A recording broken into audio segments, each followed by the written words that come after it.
rafaadiyaan indhala-aanta igu naceen ninka ugu dambeeya hadda meeshan ila degan 6 sano iyo badh igu haystay ilma aanu dhalin dhiig iyo maxkamadii sooshiyaal cid kasta waa marnay ilmihii waa iga qaatay kii aan wada galnana wuu ii diiday labadaaba weligii wuu haystay hadda xaqa ii hiiliyey sooshiyaal waxba ima qabanin maxkamad waxba ima qabanin indhala-aanta igu cadaabiyeen ilmihii yar aanu dhalin waa laga qaaday hadda wuxuu ku qoray mas-uuliyadiisii saasaan uga warramay social mediaha inay soo xaqireen ninkaasi burcu ka yimiday somaliland buu ka yimiday ayaalo maxamed ismaaciil baa la dhahaa ayaalo maxamed xildiid buu waddanka ku degan yahay qabiil dhan oo xildiid laqa dusha iska saaray walaalayaal waa dulmanahay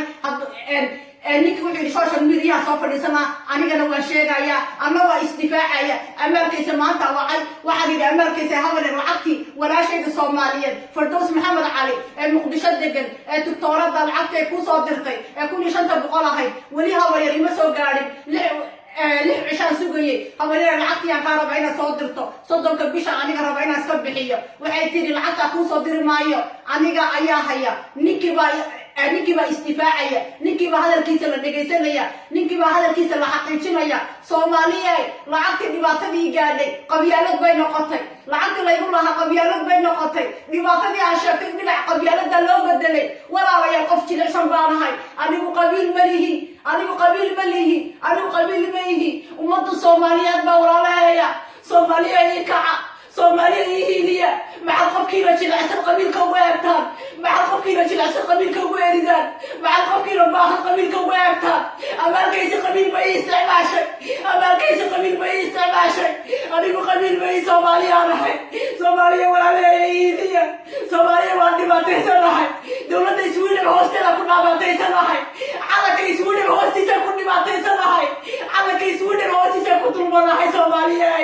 anigu waan dulmanahay aqal madow baa keligii fadhiya walaalayaal ii hiiliya walaalayaal ii kaca soomaaliya ii hiiliya lacagta laygu leeya iga soo bixiya soomaaliya qabiil baa la isticmaalay soomaaliya qabiil isaaq la dhahay daba ordaya anigu isaaq ma aqaano anigu isaaq ma ihi qof jilicsan qabiil maahan aniga ummadda soomaaliyeed ee walaalahayaan ayaan u baahanahay soomaaliya idigani ka dhashay qabiil baa la yeeryanaya dhibaatada ka sheegtay social mediaha la yeeryanaya anigu waa dulmanahay waan ka sheeganaya xaqaygana waan u doodaya amaalkaysa lacagtii waa diiday amaalkaysa lacagtii bay soo bixisa waa diiday walaashay fardows maxamed cali muqdishaa degantahay walaal lacagtaa adigaa i siiyey walaal lacagtii maanta waa lii diiday inaga soo xiriirtaa rabaa lacagtii laygu lahabna qabyaalad bay gashay soomaaliya idigaan ii baahanahay walaalahay baa tihiin kale ii hiiliya walaalayaal ina ii hiilisaana rabaa walaalayaala waa dulmanahay soomaaliya ayaala maxamed ismaaciil waa i dulmiyey ayaala maxamed ismaaciil qabiil buu igu eryanaya ayaala maanta laxaadkiisuu qabaa qabiilkiisa u hiilinaya soomaaliya aniga qabiil ma rabo soomaaliya waa jilicsanahay kuwa halka ay dhigay waa ayaga walaalayaal kaale ii hiiliya walaalayaal ilaahay waa dadka u hiiliya inigu ina hiilisaana rabaa walaalayaal waa lay xaqire walaalayaal xaqaygaa la